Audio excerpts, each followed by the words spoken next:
తెలిసిన నా వయసే ఝుమ్మని తుమ్మెదల్లే ఎగిరినే కరగని క్షణమే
నాయుడు బావా, కాఫీ తీసుకో.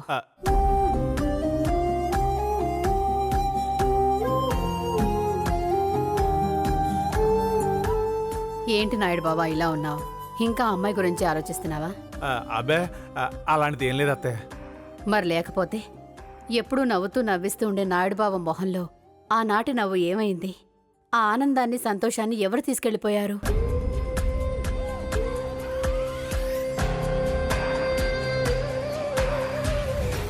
నువ్విలా ఏదో పోగొట్టుకున్న వాళ్ళ ఉండటం నేను చూడలేకపోతున్నాను నాయుడు బావా. నువ్వు మళ్ళీ అప్పటి నాయుడు బావలా సంతోషంగా ఉండాలి. అలా ఉండాలి అంటే నువ్వు ప్రేమించిన అమ్మాయిని మర్చిపోవాలి. మర్చిపోగలవా? అది అమ్మా, నాకు తెలిసి ఆ అమ్మాయిని మర్చిపోవడం నాయుడు బాబు వల్ల కాదు. ఇదిగో నీతోని అలాగని చెప్పానా? ఎందుకు నువ్వు లేనిపోని అనుమానాలని అత్తయ్య కలిగిస్తావు? ఇదిగా ఎల్లి నీ పన్ను చూసుకో. వెళ్ళు. ఉన్న మాటే కదా చెప్పాను. అబ్బో పెద్ద జ్యోతిష్కురాలు దిగొచ్చిందండి కిందకే. ఉన్నమాట సరిగ్గా చెప్పడం చేత కదా కానీ ఉన్నమాట చెప్పుద్దంట. ఉన్నమాట మరి ఉన్నమాట కాదా? నిజం చెప్పు, ఆ అమ్మాయి నువ్వు మర్చిపోగలవా? మళ్ళీ అదే ప్రశ్న పొడి వసంత, పొయ్యి మీద కుక్కర్ పెట్టని వెళ్ళి చూడు. ఇలా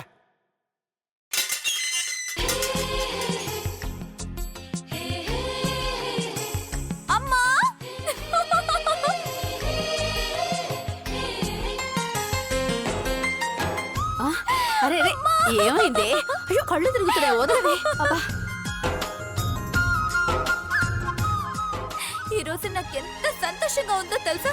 ఈ ఒక్క అడుగులో ఎవరెస్ట్ ఎక్కినంత ఆనందంగా ఉంది. ప్రపంచం మొత్తం 10 సెకండ్లలో తిరిగొచ్చినంత సంతోషంగా ఉందమ్మా. ఏమైంది? ఇంత సంబరపడిపోతున్నావు? ఈ రోజు నా జీవితంలో మర్చిపోలేని ఒక అద్భుతం జరిగిందమ్మా. అద్భుతమా? ఏంటది?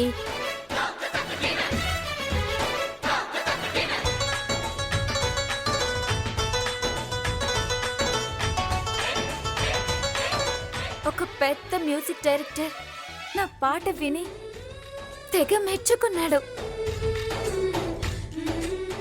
నేనంటే ఇష్టం అని చెప్పాడు. ఏంటి? అదే నా పాట తెగ నచ్చిందని చెప్పారు. ఆయన దగ్గరే జీవితాంతం పాటలు పాడమన్నారు.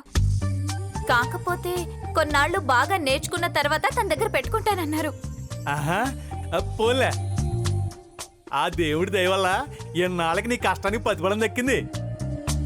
ఇదిగో ఇక నువ్వు తొందరగా ప్రాక్టీస్ చేసి బాగా పాడేసి వెంటనే ఆ కంపెనీలో జాయిన్ అయిపో. పెద్ద మ్యూజిక్ డైరెక్టర్ అంటున్నావు కదా, లైఫ్ సెటిల్ అయిపోద్ది. థ్యాంక్స్.